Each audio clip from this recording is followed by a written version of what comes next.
Well, a major airline is now taking steps to ensure the safety of its passengers and staff. Delta upgrading hundreds of planes, and this is after reports crew and passengers were actually getting sick from inhaling toxic fumes. So those fumes have been reported by flight attendants for years and were leaking into Delta's Airbus 320 aircraft. The airline says it started replacing the auxiliary power units back in 2022, but only confirmed the upgrade after the Wall Street Journal reported it. Joining us now is aviation mechanic and former Delta tech employee Rick Scarborough. Rick, really looking forward to your take this morning, because I think the glaring question becomes, if flight attendants have been reporting smelling toxic fumes for years, why now is the airline just addressing this? Hey, good morning, Kelly. Thanks for having me. I think the important thing to remember is these are not actual engines that thrust the airplane through the sky. These are auxiliary power units that only run for a small amount of time.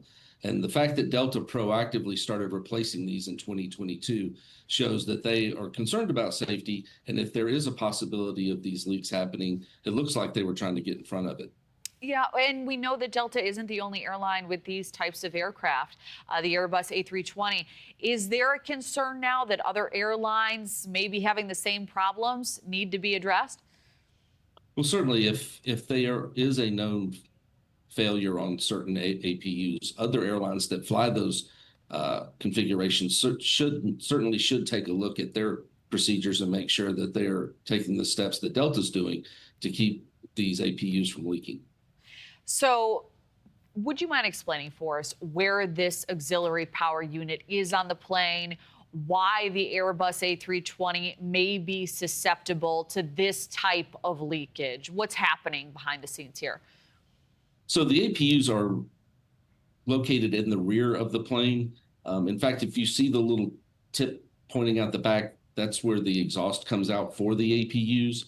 From what it's revealed, that the Airbus configures their APUs differently than the Boeing's does, and it has to do with cross bleeding and how it delivers air to the cabin.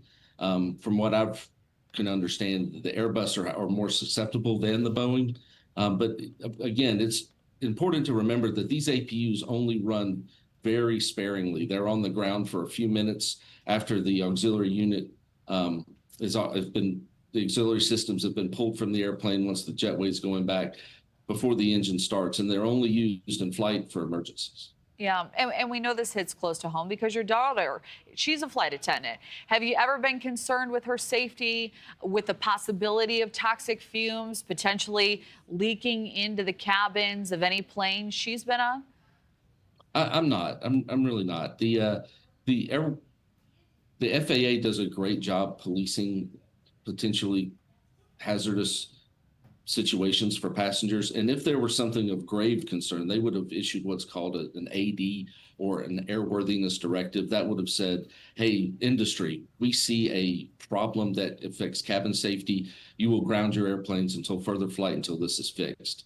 I've seen no such traffic, AD traffic, on either the Boeing or the Airbus APU system. So the fact that Delta's getting in front of this and have already worked through 90% of the fleet gives me confidence that she'll be safe and protected while she's working. Well, that is great news for your daughter and great news for all of us. Thank you so much for sharing it. Rick Scarborough, thank you. Thank you.